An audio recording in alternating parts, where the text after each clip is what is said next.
बल का मतलब ताकत और उच्च का मतलब बुलंदी।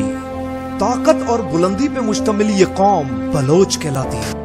अस्सलाम वालेकुम, मैं हूं आपका अपना होस्ट कुमैल शाह और नॉलेज रूल्स के साथ आपकी खिदमत में हाजिर हूं।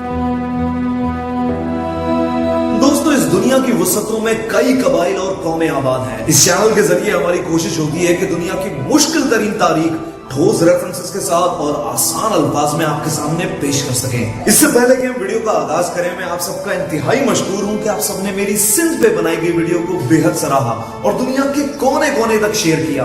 अगर ये वीडियो भी आपको पसंद आए तो शेयर करना मत भूलना और हमारे चैनल को सपोर्ट करने के लिए सब्सक्राइब करें। नाज़रीन, बलोच कौम की तारीख शुरुआत से ही तजादात का शिकार रही और अब इसमें मुख्तलिफ आरा पाई जाती हैं।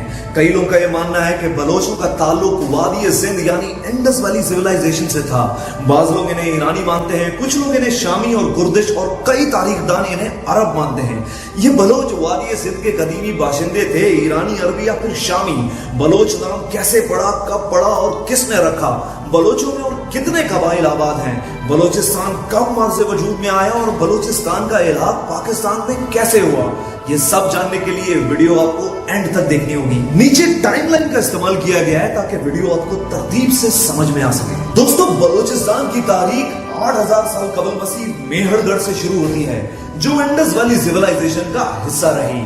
मेहरगढ़ के आसार आज भी बलोचिस्तान में पाए जाते हैं। इस खित्ते में खुश्क साली और दुश्वार पहाड़ी सिलसिलों की वजह से सिर्फ सख्त जान लोग ही जिंदगी बसर कर पाते थे, इसलिए यहाँ रहने वालों के लिए बल नाम का इस्तेमाल किया गया। बल कौम यानी ताकतवर कौम, ये यहाँ रहने वालों को दिया जाने वाला पहला नाम था जो इंडस वैली सिविलाइजेशन में रखा गया। दरावड़ इस खित्ते में सबसे कदीमी कबाइल हैं जो शुमाली बलोचिस्तान में आबाद थे। तकरीबन 1200 साल कबल मसीह कैस्पियन सी के पास बालाशगान से बालाशिक कबाइल की यहाँ आमद हुई। ब्रोही कौम इन्हीं बालाशिक कबाइल से चलने वाला एक सिलसिला है। बलोची तारीख में बालाशिक दूसरा नाम था जो आर्यंस के दौर में रखा गया। 1000 साल कबल मसीह बलोचिस्तान की तारीख हजरत दाऊद अलैहिस्सलाम से मिलती है, जहाँ लोगों ने कहत से बचने के लिए खुद को दफन कर लिया था। तकरीबन 300 साल कबल मसीह यहाँ यूनानियों की हुकूमत कायम हुई और उन्होंने यहाँ रहने वालों को बेलूस का नाम दिया, जो बाबुल के बादशाह बेलूस से मंसूब है। बेलूस तारीख में बलोचों को दिया जाने वाला तीसरा नाम था जो यूनानियों ने पुकारा। ये खित्ता जब ईरानियों के ज़ेरे असर आया तो ईरानियों ने अपनी जबान में यहाँ रहने वालों को बलोची का नाम दिया।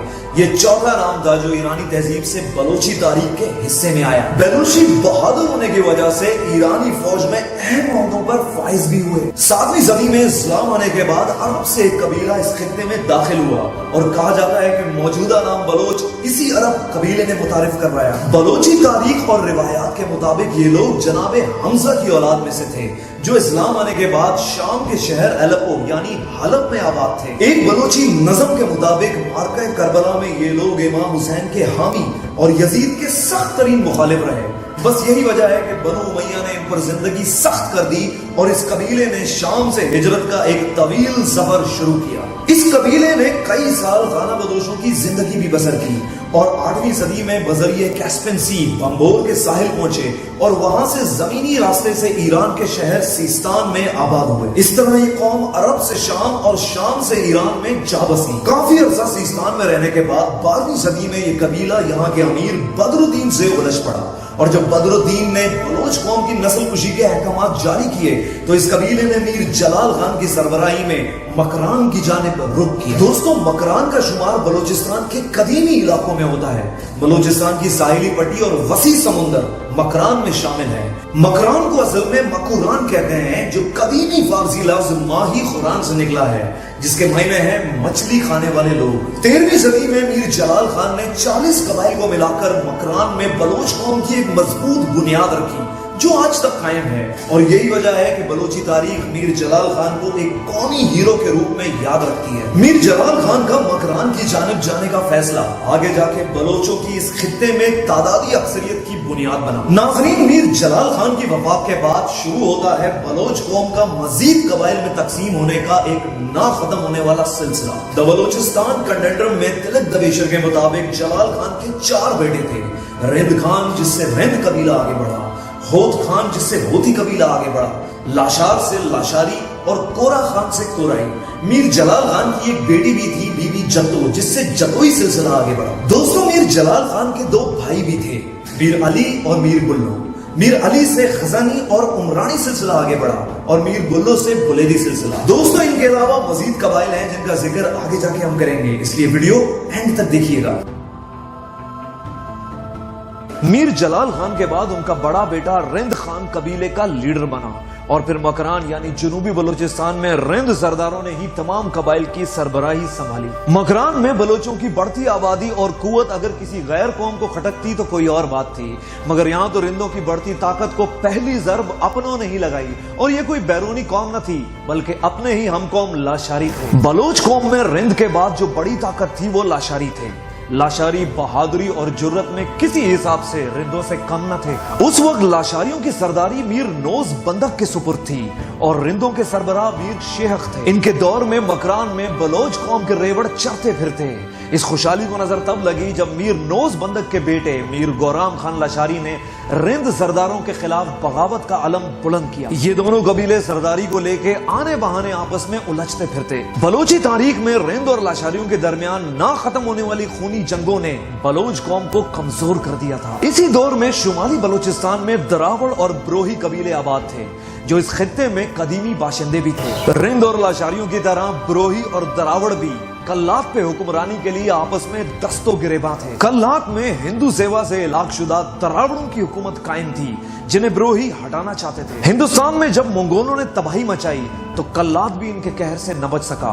منگول جیسے کہ ان کا دستور تھا دراوڑوں کے بوڑھے بچے اور عورتوں کو تلوار کے گھاٹ اتار دیا اور نوجوانوں کو چن چن کے مارا۔ میر کمبر خان میروانی بروہی قوم کا سردار تھا جس نے موقع دیکھ کر منگولوں کا ساتھ دیا اور دراوڑوں کو کلات سے مار بھگایا۔ ادھر شمالی بلوچستان میں میر نوز بندک کی وفات کے بعد لاشاری میر گورام خان کی سربراہی میں رندوں کے خلاف متحرک ہو گئے۔ ادھر میر کمبر خان کلات پہ قبضے کے بعد رند اور لاشار کو فتح کر کے تمام بلوچ قبائل کا سردار بننا چاہتا تھا۔ میر شیخ نے کافی چاہا کہ رند اور لاشاری مل کر بروہیوں کا مقابلہ کریں، لیکن میر شیخ رند اور لاشاریوں کے مابین جنگی جنون کا مقابلہ نہ کر پایا۔ حالات کی نزاکت کو دیکھتے ہوئے میر شیخ نے اپنا سامان لپیٹا اور مکران سے مشرق آوران کی جانب نقل مکانی کرنے لگا۔ ناظرین، آوران کوہ مکران میں ایک مقام ہے جہاں ہوا بہت تیز سے چلتی ہے۔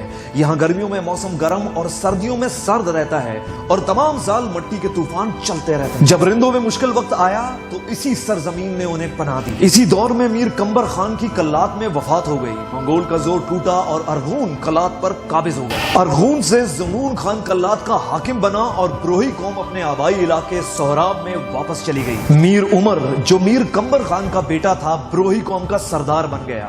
یہ اپنے باپ کی طرح بہادر بلوچ تھا اور کلات سمیت تمام خطے کو فتح کرنے کا عزم رکھتا تھا۔ مغل دور میں ارغونوں کی طاقت کمزور ہو گئی۔ میر عمر اسی وقت کا تو انتظار کر رہا تھا، بس پھر کیا، بروہیوں نے کلات پر چڑھائی کر دی۔ زنون خان ارغون کی فوجیں چفاکش بہادر بلوچوں کے سامنے زیادہ دیر تک نہ ٹک سکیں۔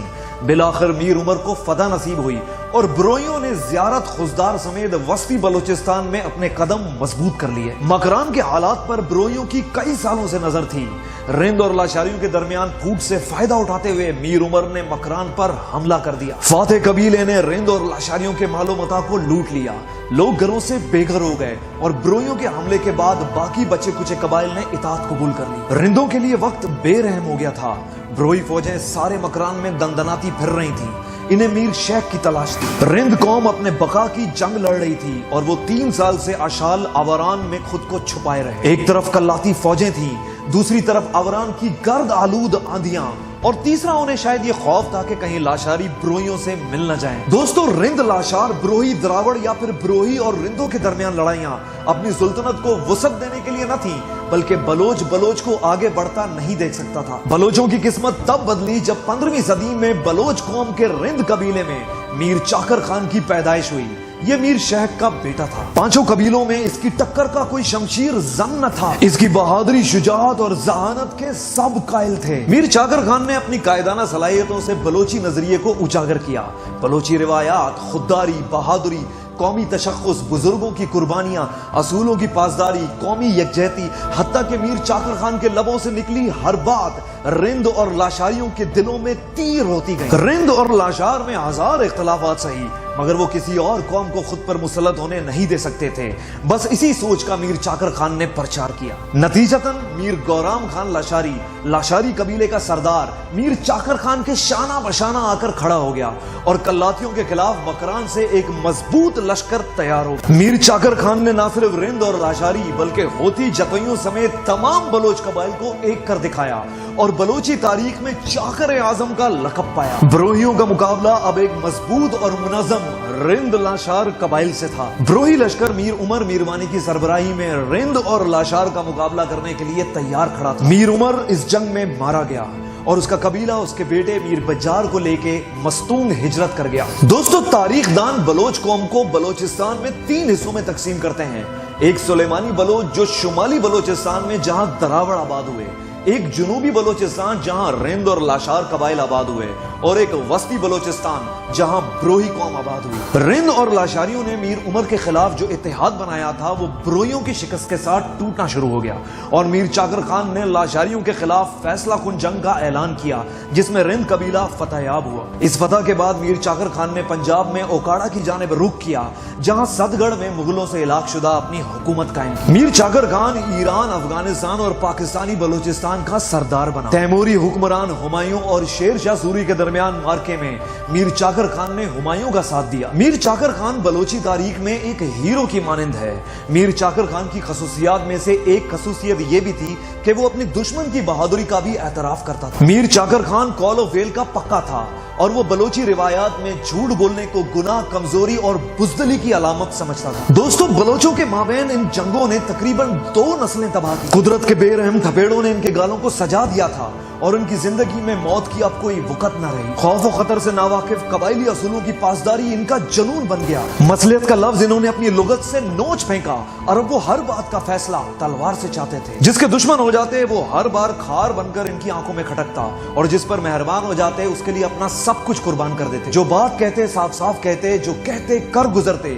مہمان نوازی ان کی شناخت اور خودداری ان کا معیار زندگی بن گئی۔ مکران سے خزدار، خزدار سے کلات، کلات سے سبی، سبی سے درے مولا، سندھ سے پنجاب، میر چاکر خان اور رند قبیلے کے چرچے تھے۔ میر چاکر خان کی وفات کے بعد میر عمر کا بیٹا میر بجار کلات کا حاکم بنا۔ میر بجار خان سے خان آف کلات کا سلسلہ باقاعدہ شروع ہوا جسے ہم خانیٹ آف کلات بھی کہتے ہیں۔ دوستو، میر چاکر خان کے بعد بلوچ قبائل مزید دھڑوں میں تقسیم ہوئے۔ رند قبیلے کو اکثر بلوچ قوم کے سر چشمے کی صورت میں جانا جاتا ہے اور بہت سے بلوچ قبائل کی شاخیں رند قبیلے سے جا ملتی ہیں۔ رند خان کے پوتے جمال خان سے جمالی بلوچ کا سلسلہ شروع ہوا جو آگے جا کے مزید 4 شاخوں میں تقسیم ہوتا ہے: مریدانی، جلبانی، بخشانی اور سسوانی۔ اسی طرح بگٹی اور مری جو پہاڑی بلوچ ہیں رند قبیلے سے نکلے جو آپس میں روایتی حریف بھی ہیں۔ دوستو، بلوچی میں مری کے معنی ضدی کے ہیں اور یہ لفظ میر چاکر خان نے ان بلوچوں کے لیے استعمال کیا جنہوں نے ان کے ساتھ سفر کرنے سے انکار کر کے بلوچستان میں ہی زندگی گزارنا پسند کیا۔ لغاری قبیلہ بھی رند سے نکلا۔ لغاری کے معنی ہیں آنکھوں سے دھول صاف کرنے والا۔ یہ قبیلہ بلوچستان میں نصیر آباد سمیت سندھ اور پنجاب میں بھی آباد ہے۔ اس کے علاوہ رند قبیلے میں بزدار، ڈومکی، مینگل، میرانی، رئیسانی، جاکرانی، لونڈ شر اور ہزبانی سمیت 100 سے زیادہ قبیلے آباد ہیں۔ لاشاری قبیلے میں مین لاشاری قبیلے کے علاوہ مکسی، جلالانی، سلیمانی سمیت اور بھی قبائل آباد ہیں۔ ہود قبیلے سے ہوتی، خوسا، چانڈیو، گوپانگ، بزنجو اور دیگر بلوچ قبائل کا سلسلہ ملتا ہے۔ ان کے علاوہ عرب سے آئے بلوچ قبائل میں کورائی، جتوئی، بلیدی، بجرانی اور عمرانی شامل ہیں۔ جت بلوچ جو اونٹ چراتے اور جن کی ذمہ داری پانی ایک جگہ سے دوسری جگہ منتقل کرنا تھی۔ ان کے علاوہ مکرانی بلوچ بھی تھے جو کوہ مکران میں آباد تھے۔ مکران سے ایک کولاچی قبیلہ سندھ میں آیا اور مائی کولاچی کے نام سے ایک بستی آباد ہوئی۔ مچھیروں کا یہ گاؤں پورٹ آف کولاچی بن گیا۔ تجارتی سرگرمیاں تیز ہو گئیں اور دیکھتے ہی دیکھتے پاکستان کا سب سے بڑا شہر وجود میں آیا جو پہلے کولاچی، پھر کلاچی اور اب کراچی کے نام سے مشہور ہے۔ میر چاکر خان کے بیٹے میر اسماعیل خان سے ڈیرہ اسماعیل خان اور میر غازی خان سے ڈیرہ غازی خان آباد ہیں۔ 18ویں صدی میں نوری نصیر خان کلات کا حاکم بنا اور اس نے تمام بلوچ قبائل کو دوبارہ منظم کیا۔ برٹش دور میں بلوچ قوم نے انگریز فوج کو آڑے ہاتھوں لیا۔ بالخصوص مری قبیلے کی برٹش آرمی سے جھڑپ، قید اور قربانیاں اس خطے میں جرأت اور بہادری کی ایک ناقابل فراموش داستان ہے۔ 1870 میں جب برطانیہ نے بلوچستان پہ حملہ کیا तो मीर काला खान मरी, जो कि एक सूफी बुजुर्ग थे, उन्होंने तस्बीह छोड़कर बंदूक पकड़ ली। अंग्रेज फौज 3 महीने तक जंग करने के बाद और अपने 100 से जायद फौजी मरवाने के बाद जब बलोच मोर्चों पर पहुंची तो सिर्फ 3 लोग उनके हाथ आए। मीर काला खान मरी, चलोम खान मरी और रहीम खान मरी। इन 3 मरी बलोचों पर 100 से ज्यादा फौजियों को मौत के घाट उतारने का इल्जाम लगाया गया और फिर सजाए मौत सुनाई गई। ये तस्वीर इनको सजाए मौत देने से चंद लम्हे पहले ली गई, जो कि ब्रिटिश म्यूजियम में आज भी मौजूद है। नाजरीन, पाकिस्तान बनने से पहले बलूचिस्तान बतौर स्टेट वजूद नहीं रखता था। शुमाली बलूचिस्तान में चीफ कमिश्नर के जरिए डायरेक्टली बरतानिया कंट्रोल करती थी। इसके अलावा यहाँ कायम 4 रियासतें थीं: princely state of कल्लात, princely state of Makran, princely state of Kharan और प्रिंसली स्टेट ऑफ लसबेला। यहाँ के नवाबों ने ब्रिटिश हुकूमत से इलाक शुदा अपनी रियासतें कायम की हुई थी। ब्रिटिश इन्हें बलूचिस्तान एजेंसी भी कहते थे। 5 अगस्त 1947 को सरदार अहमद यार खान, खान ऑफ कल्लात ने कल्लात को आजाद रियासत के तौर पर पेश किया और कुछ माह बाद ही 30 मार्च को खान ने अपना फैसला वापस लेते हुए पाकिस्तान में शमूलियत का ऐलान किया। दोस्तों, पार्टीशन के वक्त का एक दिलचस्प वाकया जो बलोची रिवायात को अया करता है। पार्टीशन के वक्त एक हिंदू खानदान बलोचिस्तान से अपना घर बार छोड़कर इंडिया मुंतकिल हुआ। उसका घर आज भी बलोचिस्तान में उसी हालत में मौजूद है। बलोचों का कहना है कि हिंदू खानदान का यह घर बलोच कौम के पास बतौर अमानत है और अमानत में खयानत बलोचों का शेवा नहीं। नाजरीन, तारीखदान बलोचिस्तान को 7 अदवार में तकसीम करते हैं। पहला, मेहरगढ़ की तहजीब का दौर जहां दरावड़ आबाद थे। दूसरा, बालाशिक कबाइल की यहां आमद से जो ब्रोही दौर शुरू हुआ। तीसरा, मीर जलाल खान का मकरान की जानिब पेशकदमी। चौथा, रिंद दौर जो मीर चाकर खान की वफात पर खत्म हुआ। 5वां, खान ऑफ कल्लात का दौर जो मीर बज्जार से शुरू हुआ। 6ठा, ब्रिटिश दौर और 7वां पाकिस्तान में शमूलियत के बाद आज तक कायम है। एक सर्वे के मुताबिक 70% बलोच पाकिस्तान में पाए जाते हैं। पाकिस्तान के अलावा Baloch Iran, Afghanistan, Oman, UAE, India और तुर्कमानिस्तान में भी आबाद हैं। यहाँ के लोग सर ढांपने के लिए पगड़ी का इस्तेमाल करते हैं और सिंध धरती से मोहब्बत की वजह से सिंधी टोपी को भी अपनाया गया। यहाँ के वसाइल में ऑयल, गैस, सोना, कोयला, सल्फर, लाइमस्टोन, कीमती पत्थर और ड्राई फ्रूट समेत 1000 से ज्यादा कुदरती वसाइल हैं। बलूचिस्तान वसाइल के एतबार से पाकिस्तान की सबसे मालामाल सरजमीन है, मगर यहाँ के लोग वसाइल पर हक ना मिलने की वजह से मुफलिसी की जिंदगी गुजारने पर मजबूर हैं। पाकिस्तान में गैस का सबसे बड़ा रिजर्वायर बलूचिस्तान के इलाके सुई में पाया जाता है, मगर यहाँ की खवातीन आज भी घर का चूल्हा लकड़ियों पर जलाने पर मजबूर हैं। पाकिस्तान में गोल्ड जैसे कुदरती वसाइल का वाहिद मरकज भी बलूचिस्तान में पाया जाता है। दुनिया की मईशियत का बेताज बादशाह चीन भी अपनी कामयाबी का रास्ता बलूचिस्तान को मानता है। वर्ल्ड्स डीपेस्ट पोर्ट ग्वादर भी बलूचिस्तान की साहिली पट्टी में आता है, जो सीपेक की वजह से आलमी तवज्जो का मरकज बना हुआ है। बलूचिस्तान न सिर्फ पाकिस्तान बल्कि पूरे एशिया और मिडिल ईस्ट के लिए एक गेम चेंजर साबित हो सकता है। बलूचिस्तान में खुशहाली, तरक्की और कुदरती वसाइल की खोज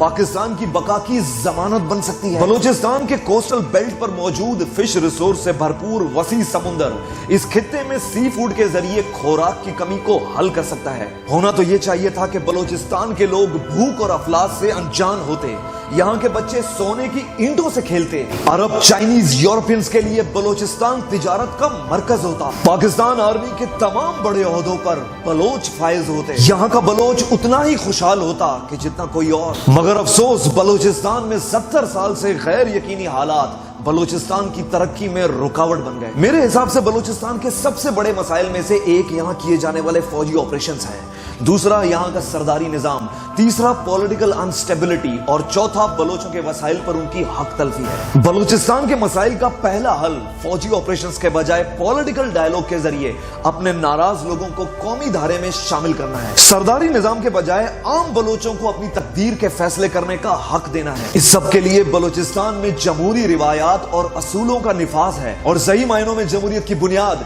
एक मजबूत तालीमी निजाम है। अल्लाह हम सबको बुलंद हौसले और ऊंची परवाज रखने वाली कौम बनाए। ये थी बलोचों की अजीम तारीख, और आप किस ट्राइब से ताल्लुक रखते हैं कमेंट्स में जरूर मेंशन करें ताकि मैं आपकी ट्राइब पर एक मुकम्मल वीडियो बना सकूं। अपने होस्ट कुमैल शाह को इजाजत दीजिए, मिलते हैं अगली वीडियो के साथ।